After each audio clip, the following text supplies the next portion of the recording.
Lulu, la tortue.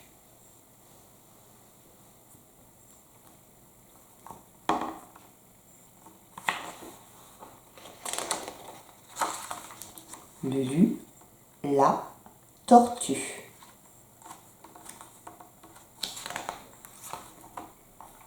Chaque matin, les yeux encore lourds de sommeil, Lulu, la tortue, sortait de sa maison. Puis, lentement, à pas mesurés, elle traversait le jardin en empruntant toujours le même chemin, celui qui conduisait au potager. « La voici qui arrive !» chuchota un radis. « J'entends son pas sur le gravier de l'allée. Cric, crac, cric, crac. »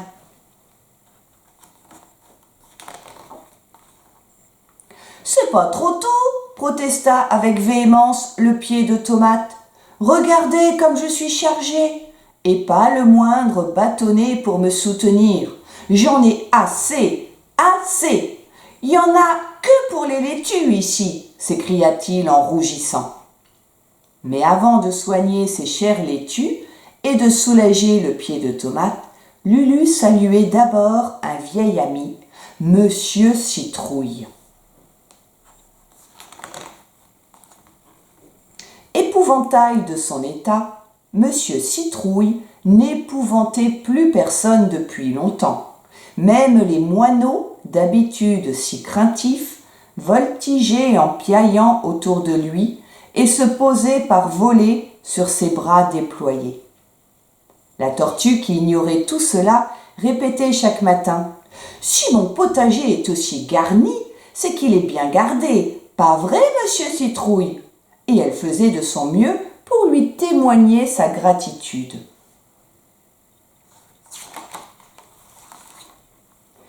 Elle époussetait son chapeau, renouait son écharpe ou remettait un peu d'ordre dans ses vêtements dépenaillés. Puis, ceci étant fait, elle s'occupait des légumes sous le regard bienveillant de l'épouvantail qui, de temps en temps, agitait ses vieux habits et balançait ses godillots comme pour montrer qu'il aurait été heureux de l'aider s'il avait pu.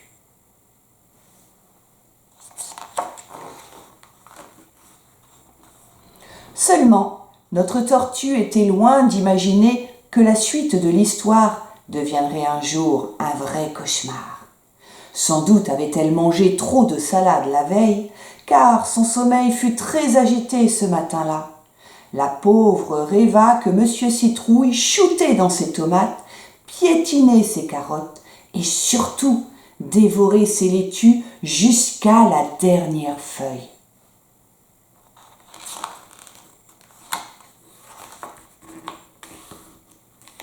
Lulu ne put en supporter davantage. Elle se leva précipitamment et aussi vite qu'une tortue puisse le faire, courut droit au potager.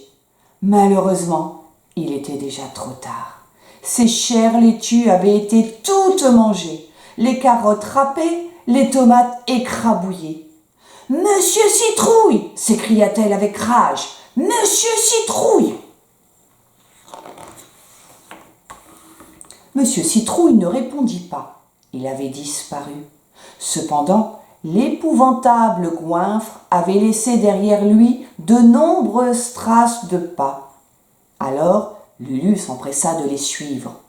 Et après une interminable poursuite à travers le jardin, elle arriva, oh, surprise, chez le lutin.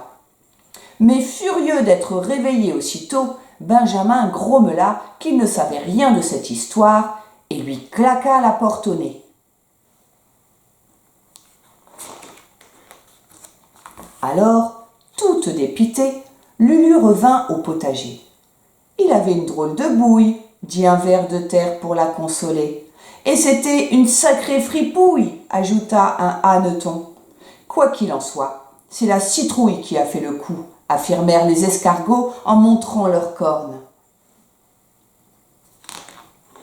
« Ne les écoutez pas, ne les écoutez pas !» s'écrièrent soudain les moineaux. « C'est le lapin qui a mangé les salades. Un lapin en chocolat avec un gros nœud jaune. Et c'est le lutin qui a piétiné les carottes en voulant attraper le lapin. Et dans la précipitation, le lutin a renversé l'épouvantail qui s'est enfui là-bas vers la cabane.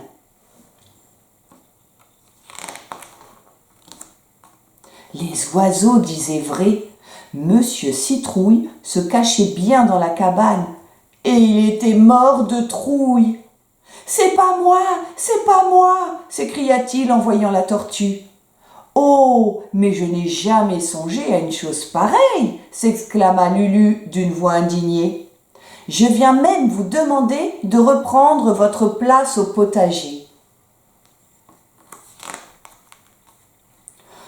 À quoi bon, soupira l'épouvantail en sanglotant.